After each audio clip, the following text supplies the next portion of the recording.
to Standing on the Shoulders of Hobbits. My name is Harry Pedigo. Father Frank Amberger. We're joining you today in our 7th and 8th grade class here, and we're here to talk about Chapter 7 of our old buddy Bilbo's adventure in The Hobbit.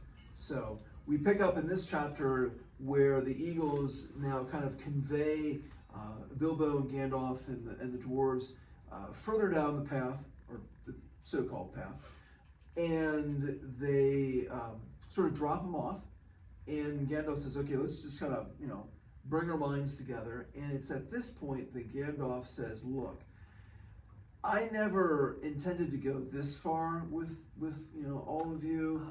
I have pressing matters I've got to attend to that I'm almost late for.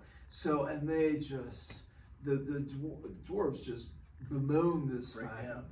Bilbo starts weeping, and he says, look, I'm not leaving quite yet because I'm in need of supplies, and you're in need of supplies, and so eventually Gandalf's gonna link them up with Beorn.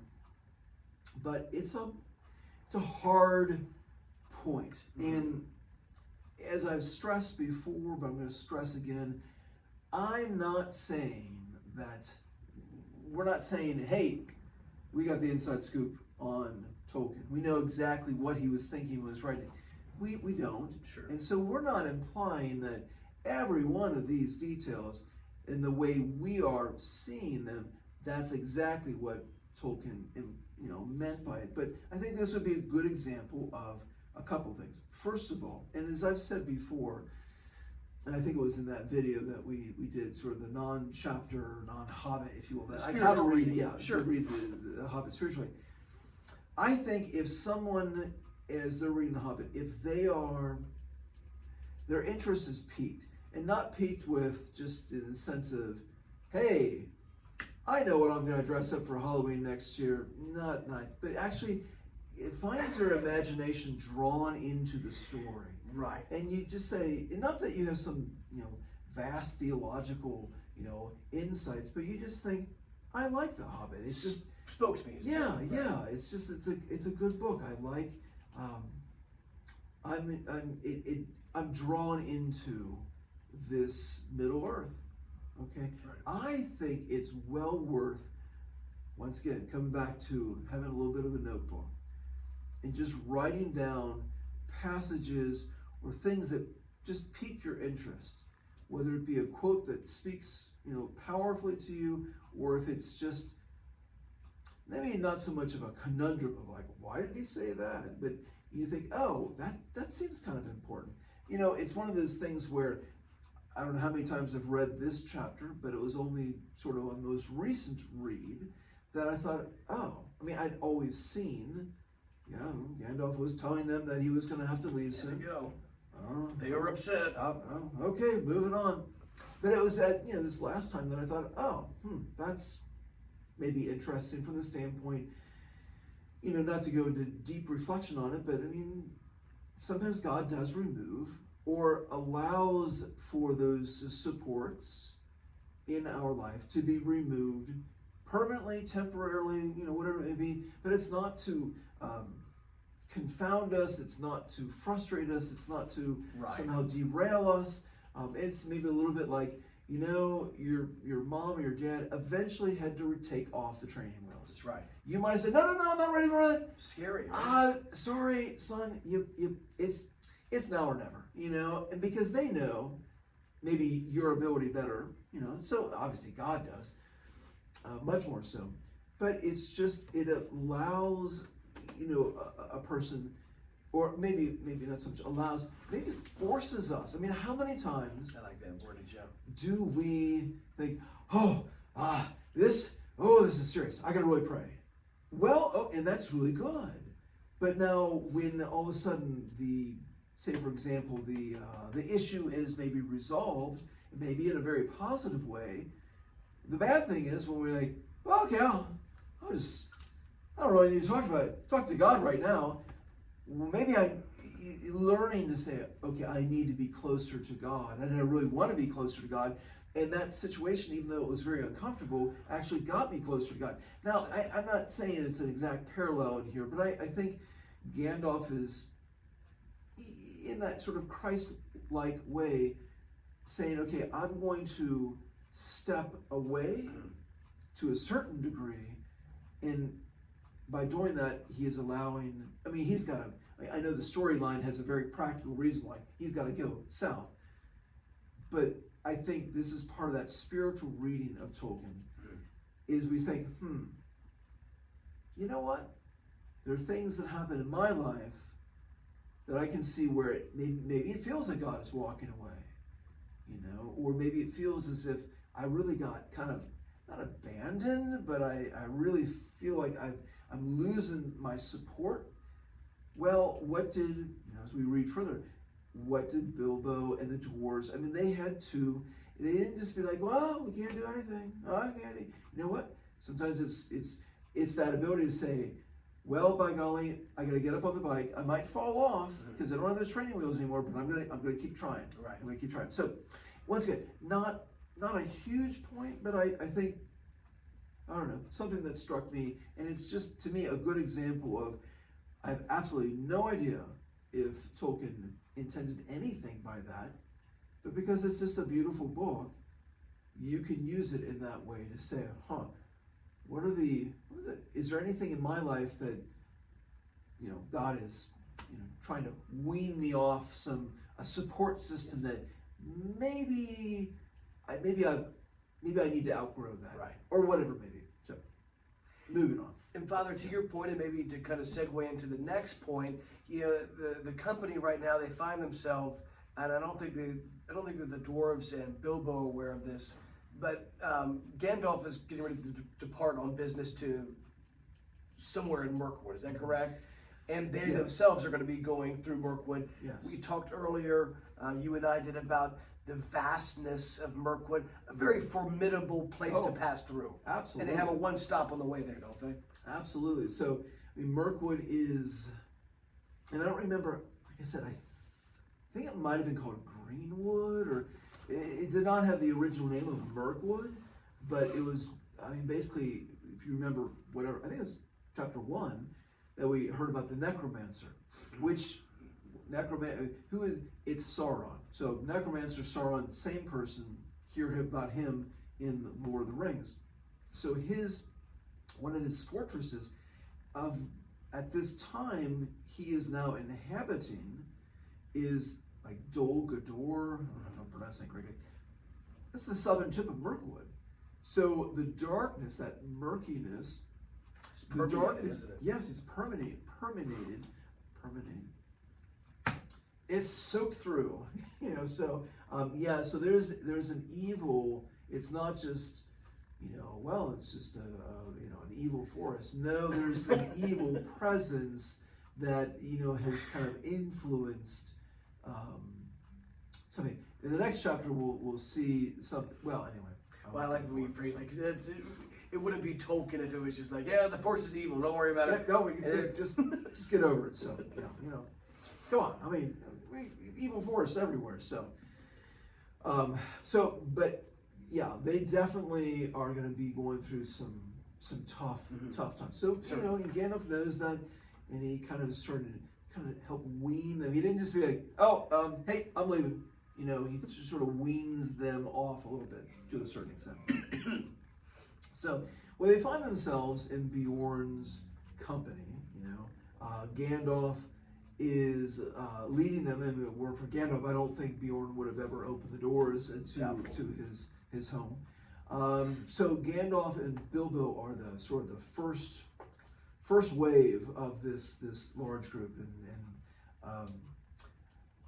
there are a couple quotes I want to pull from Bilbo being in Beorn's. I mean, there's a lot of stuff here. This is just something that struck me. You know, well, I'll come back to that in a moment. So they're, you know, Beorn is basically intrigued by Gandalf's beginnings of his story, so he invites them in. So they're inside, and it says, here they sat on wooden benches while Gandalf began his tale. And Bilbo swung his dangling legs and looked at the flowers in the garden, wondering what their names could be, as he had never seen half of them before. That's a pretty image, isn't it? I think it's a neat image, because you have Bilbo, who is an adult hobbit. He's not just a little kid. I mean, he's got a much smaller body and everything. but you can see him, his legs can't even reach the floor, but he's sort of dangling his legs back and forth, looking at the flowers, intrigued by, how many, I haven't seen even half of these flowers. I wonder what their names are. He's listening, he's attentive, he's so he's not childish. Childish would be, hey, I'm hungry. You have anything to eat around here? I've already heard that story. I was in that story, so I've already heard the story. Right.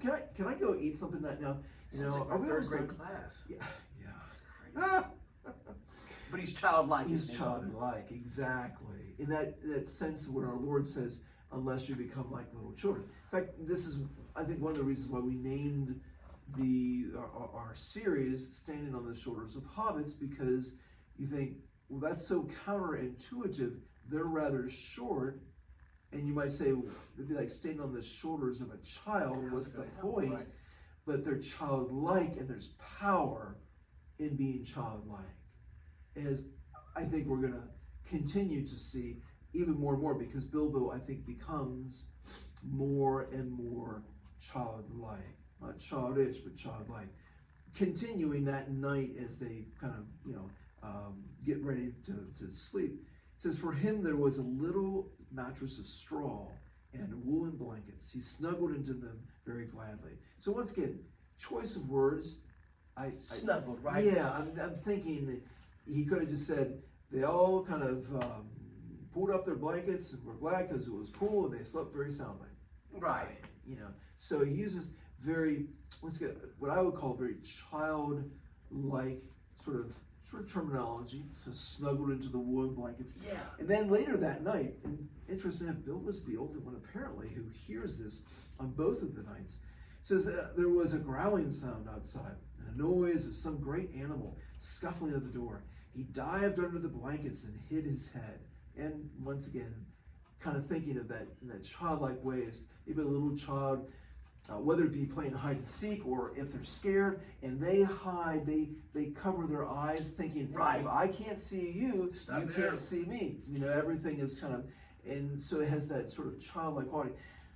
So I do think that Tolkien there's an intentionality with this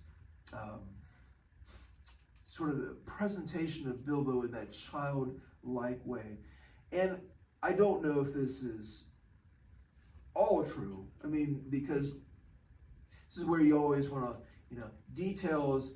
Tolkien is a very detail-oriented person.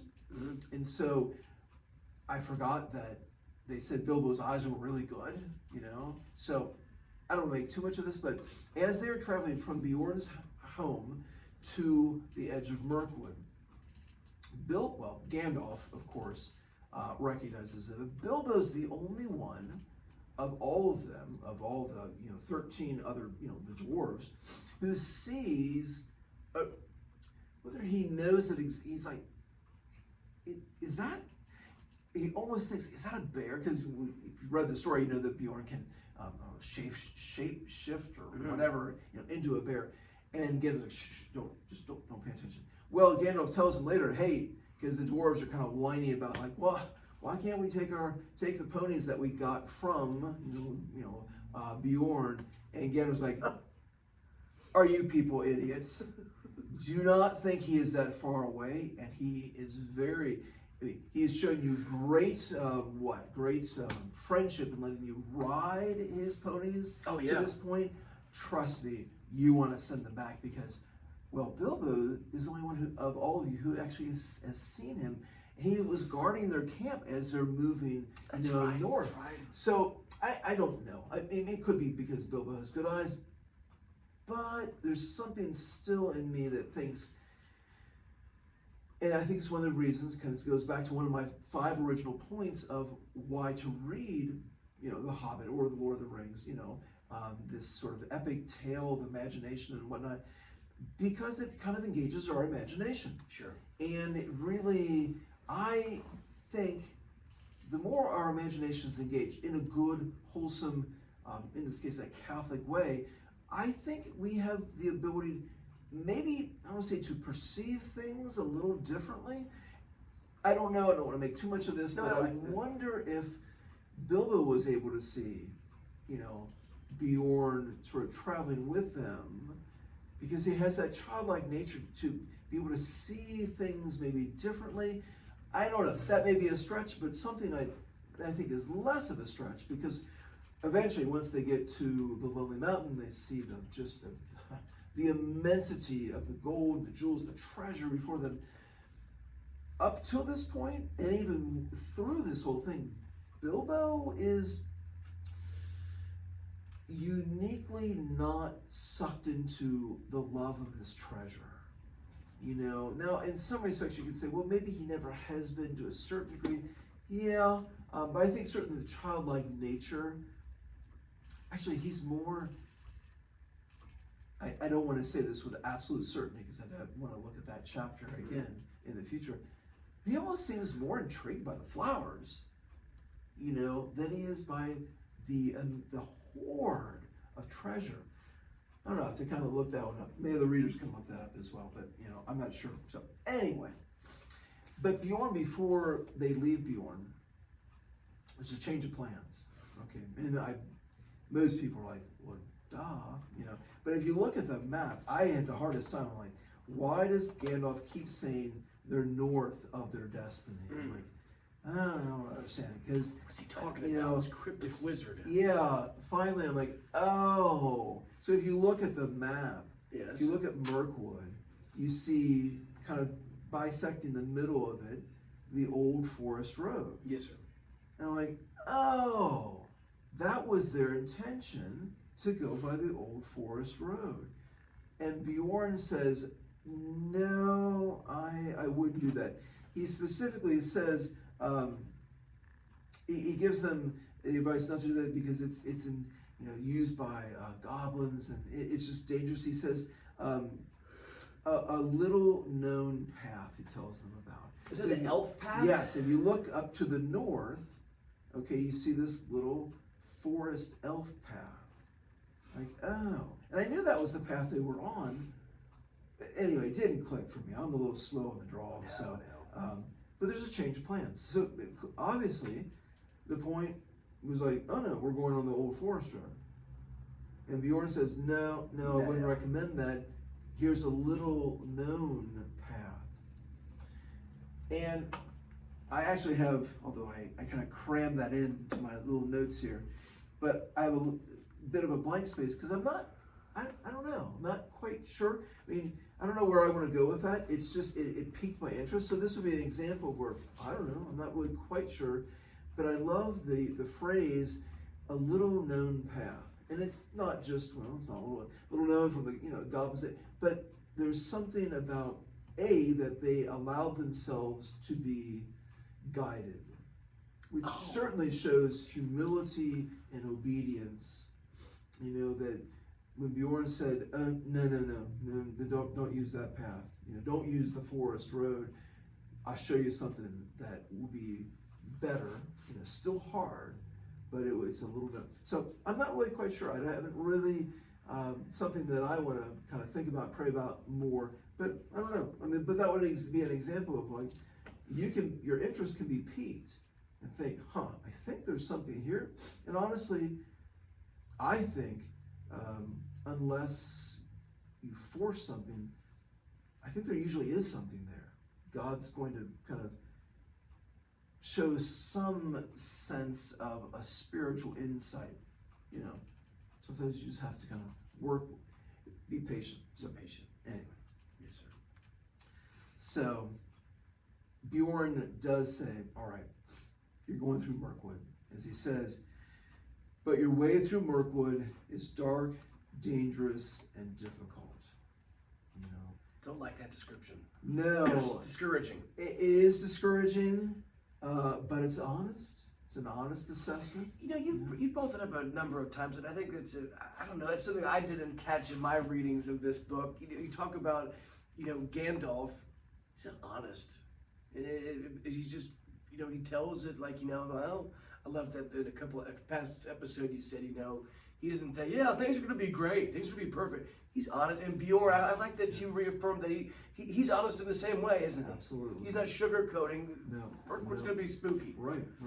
And from the way I kind of look at Mirkwood, I mean, Mirkwood has a bit of real life to it, in the sense that real life is dark, dangerous, and difficult. That doesn't mean there's not beauty and there isn't great happiness and joy and everything, but I think sometimes we have to be realistic about the struggles of life. And I think, put it this way, he goes on to say, let me finish Yes, sir. this thought and then maybe kind of weave it back in. He goes on to say that above all else, and he says basically that you must not do, for any reason, don't leave the path. Don't leave the path. Okay, Gandalf is very insistent upon this as well. So I think and granted, I'm just shooting from the hip on this one, but if we fall into the trap of being, I don't know, at least not realistic in our assessment of walking through sort of the murkwood of this life, we think, oh, I mean, it's fine. It's really not that dangerous. It's not that. We are less inclined if someone says, here's the path. I mean, for example, here are the 10 Commandments. We're like, well, It's not that bad. I mean, if you think, I think I can kind of navigate my own way through because it's really not that bad. Right. Then you're not that inclined to stay to the path. Which if you think, okay, there's great beauty. I mean, as they're going through Mirkwood, it's not like it's this hideous, sulfur-filled. I mean, there is beauty. There's certainly some really things that wig them out, but it's a forest. It's kind of what you would think a forest would kind of be. It's not like, gosh, why are all the trees black in here? Why is this and that? I mean, it is. It's not normal-ish, but So I think it's a great point, Father Amberger, where I think you're right. It would have been very easy for an author just to paint this as like, oh my goodness gracious, this is the depths of despair, and get us out. Sure. But you're right. It's like a forest at nighttime. Because it's spooky sometimes, right? Yeah. And I think without the proper assessment, without the proper sort of analytics applied, which I don't think the dwarves might have known some background of Mirkwood. Clearly Gandalf knows quite a bit, but he's not going to be with them. Right. And so Beorn and Gandalf as well, is prepping them to say, this is not going to be easy, so therefore, here's even more reason you've got to stay on the path. Now we'll talk more about that next week when we talk about chapter 8. But in that sense, Gandalf, when he finally does leave, is just almost beyond earshot. He yells out, stick to the forest track, keep your spirits up, hope for the best. So this is not just like, well, I don't know if we'll ever see each other again, probably not. So good luck, but hope for the best, and with a tremendous slice of luck, he's realistic. You may come out one day and see the long marches below, etc., etc. Okay. Oh, and then this is when he's even further away. He says, goodbye. Be good. Take care of yourselves. And don't leave the path. Which you could go into a lot of kind of reflection upon that, because our culture is, well, it's not just our culture. I mean, it really is fallen humanity from Adam and Eve on. Sometimes we resent that there's a path. No, I will make my own path. Especially in the modern world, especially in a very more post-Christian world, I will make my own path. I will choose my own path. You do not don't impose your path on mine, on me, kind of a type thing, where some things for us to reflect on. Am I happy there's a path? Am I happy that there is a clearly, we'll find out, it's a clearly, it's not like, oh, where did that path go to? I can't even find it. Right, for the most part, it's a well. So is that something we actually are grateful for? Or do we kind of chafe at the bit to say, man, I'm my own person. I can make my own decisions in life, and I don't need anyone or any, I don't need your God telling me what to do. Or even just to say, thanks God, I really appreciate everything you do for me, but I think I got this one on this area. I think I got this. I mean, so it could be a very respectable, a very I love God. I want to follow him. But, in this area or that area, I think I'm good. Yeah. And Absolutely. so, but that insistence, so they're not told to make their own path. They're not told to, forge ahead and be individuals, be, courageous and da da da da da. There's a pre-existing path. Just follow this, which requires a humility, obedience, a childlike. Okay. To your point, this in class today I had 7th grade, and we were talking about, we got this really neat book. It's by Strunk and White. It's a style guide to writing. I've always felt this is interesting in academics, where you could tell somebody, okay, here is exactly, this is how you do it. It's one thing for them to say, oh, I get that, yeah, there's the path. Thank you for pointing it out. But it's entirely another thing to be on the path and just to follow I don't know. I think you put that really, really poignantly, it kind of falls upon the company after Gandalf leaves, and it's just the dwarves and our buddy Bilbo. It's not enough to just recognize there's the path. It's, to follow that and to stay on the path and just... And that will be, there's a lot in the next chapter because, it's not always easy to stay on the path. And that's but you can't stay on the path if you don't recognize first there is a path. Right, yes, exactly. And the reason that you'd want to stay, motivation, and obviously, and this kind of, obviously we're motivated in the moral sense, first and foremost, ultimately to be on the path because out of love of God. But Beorn kind of gives us you don't want to fall into hell. So it's a dark and dangerous and difficult, but that is life. Mm-hmm. Life is, there is that, anyway, we'll go on and on and on and on, but we'll get into this a lot more, but that is the last words of Gandalf to them, actually, until quite a while, right? Gosh, that's, really, quite, there's a lot that's going to happen between now. Don't leave the path. Mm-hmm. So, actually, the only other thing, which I'm sure there are lots of other things as well, but it's more kind of reflected upon. Beorn is, if you will, kind of a fierce friend, I would say. He is one that you'd want on your side. There are fierce enemies. They've been through the ringer with the goblins and the wargs, and there's going to be a bunch more coming, but there are fierce friends. So in some respects, and it kind of delves off of, a little bit of something, I don't know, a couple chapters ago.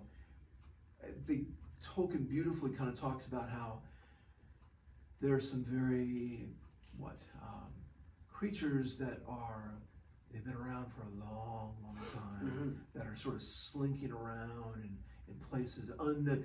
Just in that sense of, it's kind of creepy and eerie. Well, it's reality. If you think about the spiritual realities of, the demonic world, etc., etc. So I think it's good for us because sometimes, I don't know. Sometimes in today's world, I think because of all there's a lot of darkness, and I say that just because our news is filled with darkness. There's just a lot of things that draw people down, and I'm gonna, anybody who knows me, most people would be like, Father's a pessimist. Whatever you want to call it, but this is where I would say we don't always focus enough on the fierce friends we have. We can focus, and I think we do need to be aware of the fierce enemies we face in life. Mm-hmm. I think it is naive to think, it's just child stories or something of that nature. No, we do have fierce enemies. But in a culture sometimes that is so, there's so much bad news and so many things that just, breakdowns of family, just the list goes on and on and on. There's just a lot of things, especially teaching young people. You think, oh my goodness, you're dealing with so much. I don't think we always focus realistically on the ferocity of the friends that want to be in it or want to draw us into their camp. I mean, so in this case, you've got Gandalf, you got Beorn, you're going to find, some more as well. But I think, so it just reminds me a little bit of, just on a very simplistic level, but a very real level of, Beorn's kind of I'm not saying that Tolkien intends this at all, but he reminds me a little bit of that guardian angel type figure. Because this isn't the last we're going to see of Beorn. I don't want to say it's this, like I said, is what Tolkien intends, but I think sometimes you couldn't be in Beorn's presence and not know this guy he's serious. Right. For example, when, Bilbo, I don't know if it's Bilbo or who said, hey, whatever happened to that goblin and warg you were talking with? Well, come on out and see. Take a look, yeah. There's the warg skin nailed to the tree, and there's the goblin's head on a pike or something. You think, oh, this guy's pretty serious. Oh, yeah. I mean, but I don't think we think of, for example, using that guardian angel thing. I don't want to drive this one, to the nth degree, but we usually have this little fat cherub with a little, bow and arrow, or the Cupid kind of thing, or a little fat cherub blowing a horn or something like that. That's not, I mean, angels are, when I say awesome beings, I mean they inspire awe. I don't think we understand the ferocity of the ones who want to be our friends and the ferocity of their loyalty, because Beorn, which I think is a beautiful thing, which, anyway, we could keep going on and on. Beorn becomes, once he knows they're telling you the truth, he is fiercely loyal and will be, as we will see him. I tell you what, the fierce foes that we're up against, they don't have that, not to keep using the word, but this fierce loyalty. Use an example. Exorcists will say, if someone is possessed and there are multiple demons in the person, and as the exorcist is pummeling them with the prayers of the exorcism, the more powerful demons will actually, in a sense, shove, if you will, the lesser demons in front, so they absorb the shock waves, if you will, of the ritual of exorcism. Well, there's no fierce loyalty there. No, there's not. Loyalty to yourself, and that's it. Right. But in the spiritual world of the angels and the saints and of God Almighty, there's a fierce loyalty to those that they want to protect and bring, to safety. So anyway, it just is one of those things where, well said. Once again, I'm not saying that Tolkien intended this, but I think if you think, oh, if that clicks with you, that's a good thing. Because then I think we should say, hey, well, how can I maybe connect a little more deeply with my guardian angel? Because he is a fierce, ally in this battle, and he is loyal to the bitter end, So anyway, just things to ponder. Kind of a neat way to, given that we talked, you mentioned, the Gandalf saying goodbye and Beorn saying goodbye, to end on the idea of, okay, well, goodness, going into Mirkwood, even if you don't have your compatriots or your friends or whatever you could have been using as not a crutch, but as training wheels, as you said, to the idea of, well, God's always there, and the idea that I like the meditation of the guardian angel too. That's a strong and very encouraging takeaway from that end of the chapter. Absolutely. So, well, we would like to encourage you guys, to go back, and we put out an episode on reading Tolkien spiritually, kind of a one-off, which would be, if you haven't had a chance to watch that, take a look at it, share it, and send to a friend, and we'll look